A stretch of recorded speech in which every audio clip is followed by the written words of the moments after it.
So Bird's got it. Comes in here. And... how is that a red card? Oh my lord. It's just a tackle. He just takes the ball off of him. God damn it, man. Into the black hole. Sing for my soul. Hi guys, and welcome back to another episode of Sunshine on Leyth. If you're still enjoying the save, drop a like on the video. That really does help out. So today we're going to start with the Buildbase Trophy. Something a little bit different. Take a little break from the league and our amazing form and go play against Hampton and Richmond Borough, or Hampton and Richmond, I guess. Now, I think they're 2 divisions below us, so in theory this should be relatively straightforward. You'll see Blackhaven are playing VCD Athletic. Quickly want to show you Blackhaven's sort of league performance. They're obviously still top of the league, but actually no, they're 4 points clear now. They're actually starting to play quite well. They might actually get out of this league at the first time of asking. I was not expecting that, to be honest. They're not seeing a lot of goals, and they're scoring quite a few. They're doing pretty damn well. Adam Jeffs is not exactly smashing them in for them, but the guy's doing quite well, considering he's only on £825 a week. So they've got a bargain there, and he looks like he's came through at the club too. He's Belgian? Wow, okay, weird. It is believed that BPK's recent red cards are linked with his training as a Whitport Ultra after the formation of the Blackout. He's been overheard claiming he could knock out Stepanek. I mean, I'm pretty certain he could, to be honest. He's a feisty little man, and Stepanek is a bit of a wimp. He's organised a friendly in my save v Hereford in 161. Up the Whitport. Good. That's the kind of revenge I like to see. Hopefully we'll get our proper revenge later in this episode, because I think we're finally in a position to actually go and beat those bastards. High-vis fishing jackets are actually really common on trawlers now, so don't worry about the jacket colour. Even better, because that now means I am a professional fisherman. Or something. What are Whitport fans called? Fisherman's friends? That is a mint idea. In keeping with the fishing theme for the next transfer episode, you should talk about your catch of the day. An excellent decision. I will absolutely do that. Right, let's go smash some minnows. That's the idea anyway. Now, we've actually, I think one of the other things that's really helped us is, again, the lack of fixture congestion now. We are playing a game a week, fresh team every single time, without many injuries as well. We're basically able to put out the team that I want, and today is no different. Literally, our next game where we've got close together is literally the Christmas Day games, or Christmas, just after Christmas Day, the Boxing Day matches. So we're all right for now. So team selection, who's coming back in? No, like, my assistant will continue to insist upon this, but I am definitely on team not them. Like, the difference is palpable in their average rating. And just their sheer contribution. Look at this, 7.01. He's actually one of the better performers in the entire team now. And particularly lately as well. Like, it makes no sense to not have these guys in the team, no matter what the star ratings say. The Watson and Lau partnership has been sensational. I've been not that impressed with Winfield, to be honest. Or Jake Kelly, for that matter. I think our fullbacks are an area we maybe need to work on. Like, here's a direct comparison between Putman Kitely and Miles Bright. Look at in every way that Miles Bright is better technically, attacking-wise, speed-wise. Physically, they're about the same. Putman Kitely has a slight edge on the defensive side of things, but not so much that he would be doing what he's doing.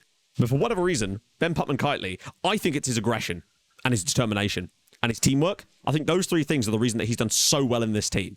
Let's have this. This should be a relatively straightforward victory, but I'd like to see us smash a few goals in to keep the confidence of the players up as we go into more difficult games to come. And I just want to see Putman Kitely continue to put the kind of performances in that he has of late. That front 4 has been sensational. And Kasimba, to be fair. Kasimba's really started to take to that role. We've had no shots in the first 8 minutes against this lot. Must do better. Putman Kitely's ball in. And it's cleared and it's in the back of the net. And it's Jake Watson's 8th goal of the season. He has taken what Ruben Lau's done and ran with it. We're not even at Christmas yet, and he has just been a set-piece machine. Lovely ball in from Putman Kitely. Just causes all kinds of havoc in there. Falls to Jake Watson. Very fortunate. Keeper can't even move, and it's 1-0. They're actually trying to play a bit, and Hammett's dispossessed him. Can he square it? Oh, it's not a good ball for Walker Rice. He could still find a cross, though. No, goes back for Winfield. Lots of room for the ball in now. Mills flicked on off the post. Hammett knocks it down for Walker Rice. This is what I like to see. You could slip this through for Ben Mills, maybe. No. Goes for Putman Kitely instead, who flicks it on for Ben Mills, and that is a lovely goal. Assist for BPK. A lovely little finish from Ben Mills for his 8th goal of the season. And I know we're playing a poor side, but it's this kind of play. Hammett knocking it down for Walker Rice. People making runs left and right. He doesn't look for Ben Mills. Instead, he finds Putman Kitely because he actually does seem to somehow outmatch the defender. A lovely little flick on header, and Mills is just on the volley. 2-0. Glorious. Putman Kitely flicks it around the side again. Oh my, he's done that a few times already today. That's really a very potent attacking threat. Well, we might not have even had that many shots, but the chance creation has been on point. Putman Kitely's been brilliant with some of his little flick-ons. Defensively, solid. Creatively, excellent. Finishing-wise, not bad either. This is what I mean. Look at these little tackles he's just putting in. Just breaking up the play, time after time. If he gets better at doing that, if he just gets better at it, he's going to be insane. I might even get him working on his tackling. We're playing it a bit slow here. Walker Rice is just probably going to outspeed both of these guys here. He's drawn them both in. Goes past both of them. Oh, wow. Oh, here we go again. BPK to deliver one. And ball through, and it's going to be a penalty, isn't it? Since it's the cup, and we're just chilling. I'm going to let BPK take the penalty just to see if he can score one from the spot and really kind of build that confidence up further and further, because the better form he gets himself into, and it's a really poor penalty, but it doesn't matter. It's trickled through the goalkeeper. 4th goal of the year for Ben Putman-Kiteley. It will just boost his numbers a little bit more, get him that confidence going up. You know, anything he can do in front of goal is always appreciated after some of the seasons he's had for us, and this is definitely looking much better for him. It's a poor penalty, though. Winning it in the midfield? No. Oh, good. Just... They just do it so randomly sometimes. He's got 7 aggression, and yet, bam, just decides to 2-foot someone when you're 3-0 up. It doesn't make any sense. Like, I understand everyone gets stuck in, but surely just the sensibilities of the players would make you not do that. Oh, Putman-Kiteley dispossesses the defender again. Not only does he win the ball high up the pitch a lot of the time, but he also is able to create stuff, and now they're going to go down to 10 men. He's now won a red card for us to go with it. I love him. I'm fully back on Team BPK again, and I hope you guys are too. Now he can. Walker Rice around the side for Krasniqi. Ball in. Millsy! Lovely little finish to make it 4-0. Nice little assist. Ben Mills gets onto his 9th goal of the season. He's still putting in the goals. He's just not quite as good as my man Harry Hammett. But this is just nice work from the two of them. Linking up on this side. Walker Rice knows exactly where this ball needs to go. Round the side. Krasniqi, just simple little assist for the line. He's not scored a goal for us yet, but he's got himself an assist. Nice little finish from Ben Mills. Just good for the team. And there we go. Whitport 4, Hampton and Richmond 0. Just good performances all round. Creativity, nice. Finishing, nice. Everything you want defensively, apart from an annoying red card, but that's what happens sometimes. Right then, let's do some games off camera. Back for Hereford, where hopefully we can keep this run going. Right then, guys, we're back. Slight change of plans. The Hereford game has been rescheduled twice because, I don't know, I think they're just scared of me. I think Hereford fear me. I'm not sure why they would fear me. They've literally beaten us basically every time we've played them. But nevertheless, it has been rescheduled twice. So that's going to be the next episode, along with a game against Stockport. So a doubleheader of massive games. But firstly, off camera, we went away to Chorley. Putman-Kiteley with a ball in. Lovely little ball down here. And there was Perez de Gracia at the back post to score his first goal of the season to give us the lead. Then in the second half, Declan Walker Rice with the ball in. And there was Watson with a lovely little finish to score another. But then it was time for frustration stations at home against Brackley. First half played pretty solidly. Lovely ball in from Perez de Gracia. Mills takes this down beautifully and takes it round the goalkeeper to give us an early lead. They hadn't had a single shot and I was feeling good about it.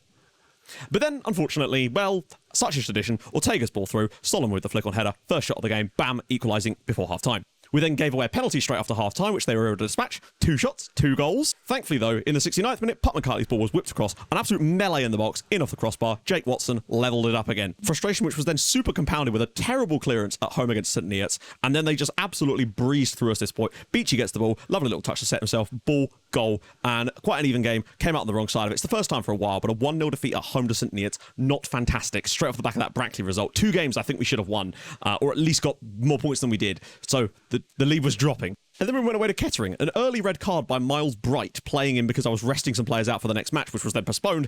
But we still managed to recover. Despite playing down with 10 men, Mills was still able to give us the winner. We had some decent chances and did not deserve the win, I wouldn't have thought, but we did get it. So it was kind of swings and roundabouts. Then lastly, we found ourselves in the Buildbase Trophy next round against Harrow Borough, and this was a relatively straightforward victory for us. Jake Kelly had one of his best games in a Whitport shirt. Ball whipped in. Hammett with another lovely finish. He actually scored 2 goals on the night to take his tally for the season to 15. His second one was almost identical, frankly. Jake Kelly once again getting this ball out on the right-hand side and just delivering a sensational ball, which Harry Hammett was once again able to get on the end of and head home. This time he had a bit more space. Bad goalkeeping, though.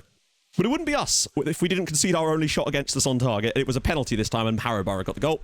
But then, thankfully, Vincent was stepping in for Putman-Kiteley as we were resting them again for another game that didn't happen, and he was able to grab us, an assist for a 3rd goal as Mottram gets to the back post, makes it 3-1. We're through to the next round. We'll play Gateshead. Toughy, but we have beaten them this year. And amazingly, despite the form that we're on, and having only lost 1 of our last 18 league matches, we currently are no longer top of the league, as Stockport are flying now. And that's why it's going to be a hell of a game against them in the next episode. So there's that as things stand. We're 7 points above Telford United, and with a win today, we could go back above Stockport. But today we're playing Chelmsford City, just on the outside of the playoffs. They were the team that we last lost to before that huge unbeaten run, which obviously came to an end against St Neots. So hopefully at home today we can continue our good form. Still only 17 goals conceded, though, in 26 games. And this is a stat for you, just to show you how insanely good we are at defending for the most part, except when it comes to set pieces, and I'm still at a complete loss there. 11 of the 17 goals we have conceded have come from set pieces, either direct free kicks, corners, indirect or penalties. 11 of the 17 goals. That's well over probably 60% of our goals now.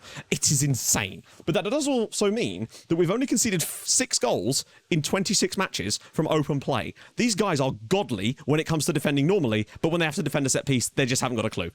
So today, a win against Chelmsford City puts us back onto the top of the league and will put us 10 points above Telford potentially. It's looking like it's a two-horse race now between us and Stockport County, and we are actually their bogey team for once. We've got a very even record against Chelmsford, a win, a draw, and a loss. So Vincent will absolutely not start this match. Putman-Cartley has been rested and is fully fresh and raring to go here. Williams, of course, has been shocking, and again, Walker-Rice will start in place of him, and Ben Mills will start in place of Kresnitsky because, well, 11 goals this season. Everybody else, though, looking about as strong as this team could possibly be. So we always need to be careful of Chelmsford.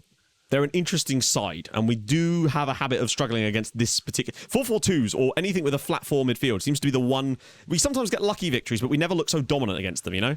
I'm concerned that we'll do something similar today. Hopefully not, though. We've been a bit iffy as of late, and I want to make sure that we get back to playing consistently well. Putman-Cartley's been booked early days, which is the worst possible news, and we've considered an indirect free kick, which is the worst possible news to go along with that news. And, oh, we might get a breakaway, though. BPK, he's on a booking early, so I might tell him to ease off tackles, but now he could do some magic. The defenders don't know where to go. He might just be allowed all through. Ben Putman-Cartley's all the way through. Lovely, lovely work there. That is what I'm talking about from him. He would have possibly shot or screwed that up, but instead he's put it on a plate for Harry Hammett, a player who is in sensational goal-scoring form here. And this is just what I like about Ben Putman-Cartley. He can drag us through matches. He's got that athletic ability to get into those positions. I thought for all intents he was going to shoot here. Lovely little ball to the back post. Hammett with the volley. Goalkeeper really does screw that up, but we lead after 6 minutes. Huge goal. That seems to be how you get us. Bird, great tackle from Winfield. What? Sorry, no.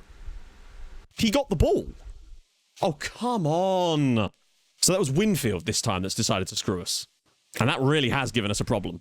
I don't know how well this is going to work, but he can defend, so you never know. I just want to see this myself, to see how much of a red card this is. It looked like he just takes the ball. So Bird's got it. Comes in here. And... how is that a red card? Oh, my Lord. It's just a tackle. He just takes the ball off of him. God damn it, man. We'll see how we do with this new shape. I'm not convinced it's going to do that well for us, but you never know. Might be wise to turn off Whitport into the box, actually, now, since we're going to be getting this ball forward. It's a lot more. Walker-Rice has got it at his feet, though. The left wing-back for the day. Can he knock it around the corner, maybe? No, he's lost out, unfortunately, and there's going to be a huge gaping hole while he tries to get back. Well played. Although he's in a position to do something here. Putman-Cartley, great first touch, is into the box, and he goes for goal. Well played. We're just going to have to try and strangle the match, really. That's our only real route forward. We've limited to the mostly to long shots so far, which is a good sign. But we're going to have to do this for the whole 90 minutes now. We've got the lead to hang on to, though. Harry Hammett's early goal has done us a favour there. Winfield's done us a massive disservice. Although, honestly, I still think he's been screwed there. This is going to be one of the tougher second halves of football we've had this season. But if we hang on for another victory in these sort of circumstances and can keep a clean sheet, that would really be a statement to me about the league. Now, it still wouldn't be top because Stockport are drawing in their game, but that would actually give us a chance with the game in hand to go back above them by 3 points, which is what kind of we want here. And Lau does a really good job. And Mills could flick this down, but he can't. McGregor, get out to him. Good block. Honestly, I'd probably take a draw unless it's a goal from another set piece. Okay, good blocks all round. Guys, can you get back to it? There. Oh, lordy lord. Somehow we're still winning this match after 67 minutes. Sub-time, I would say. Oh, look at the space. And that's because we have vacated that area a lot. Although, Lau's done okay there just to press out. Oh, my goodness. That's surely offside, right? What a block. Yes. Going to make 3 subs just to get some players that are either fresh or haven't been booked onto the pitch. Right, I'm going to switch it now to time wasting a little bit and play for set pieces for a little while. Just for these final sort of 10 minutes of this match. Hello. Hammett's going to get this. We've actually managed to play our way out of trouble here. Kasimba, look at the space out wide. Okay, that's the worst possible pass there. Oh, what was he thinking?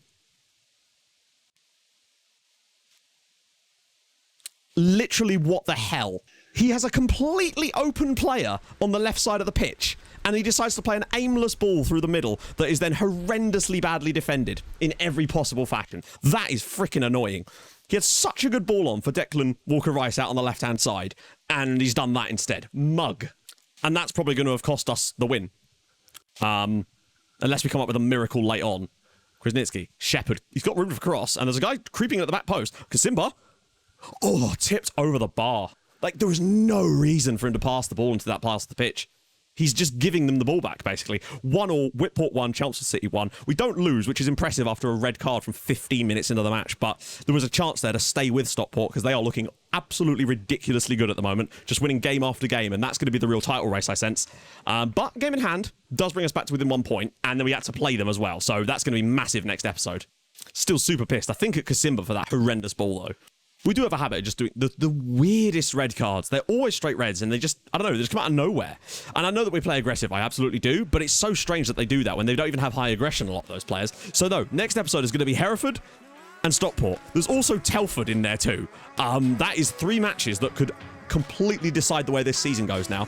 At least we didn't lose there, but we're going to be missing Winfield now. We're going to have to play Harrison Webster at left back. It's going to get very, very interesting is all I can say. So, if you've enjoyed this episode, and I hope you have, drop a like on the video. That'd be superb. If you're new to the channel, subscribe. That'd be awesome as well. Stream on Twitch on Tuesdays, Thursdays, and at the weekends too. And I'll see you guys very, very soon. Thank you so much for watching. Hold your gun, Capybara. Bye-bye.